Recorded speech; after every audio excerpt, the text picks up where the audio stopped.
Alien के जाने के बाद जंगल में कुछ दिनों तक उसकी चर्चा होती रही।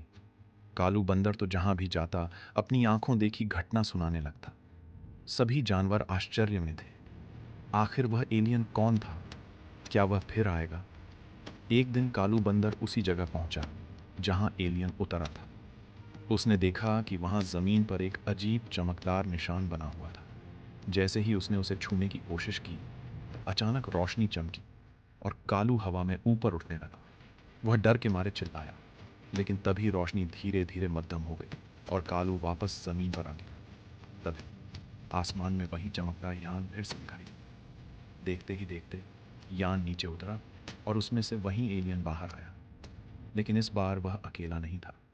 उसके साथ एक और छोटा एलियन था जो देखने में काफी शरारती लग रहा था। एलियन ने अपनी मशीन निकाली और कालू के सिर पर एक हल्की रोशनी डाली।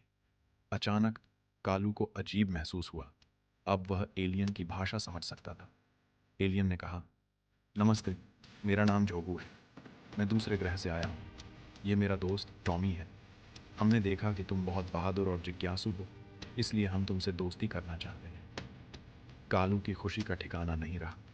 उसने फौरन साहब सिंह को यह खबर देने का सोचा। साहब सिंह और अन्य जानवर जब वहां पहुंचे तो जोगू ने उन्हें समझाया कि वह एक वैज्ञानिक है और दूसरे ग्रहों की खोज में पृथ्वी पर आया था।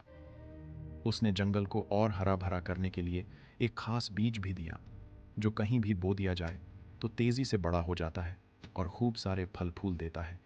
कालू बंदर तो मजे में आ गया। उसने टॉमी से दोस्ती कर ली और दोनों मिलकर जंगल में मस्ती करने लगे। टॉमी के पास अद्भुत शक्तियां थीं। वह पानी में चल सकता था, हवा में उड़ सकता था और बिना हाथ लगाए चीजें हिला सकता था।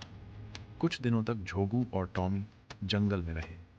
उन्होंने सभी जानवरों को कई नई चीजें सिखाईं, जैसे पानी को साफ करने का तरीका, फलों को लंबे समय तक ताज़ा रखने का उपाय और मौसम को समझने के तरीके। लेकिन फिर एक दिन जोगू ने कहा, अब हमें वापस जाना होगा, लेकिन हम वादा करते हैं फिर मिलेंगे।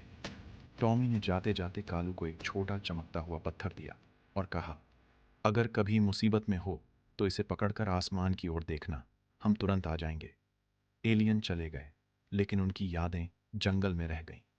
कालू बंदर अब जंगल का सबसे खास जानवर बन गया था, क्योंकि उसके पास एक अनोखा दोस्त था जो किसी और के पास नहीं था। और इस तरह एक साधारण दिन से शुरू हुई यह कहानी एक अद्भुत दोस्ती में बदल गई, जो शायद किसी दिन फिर से शुरू होगी।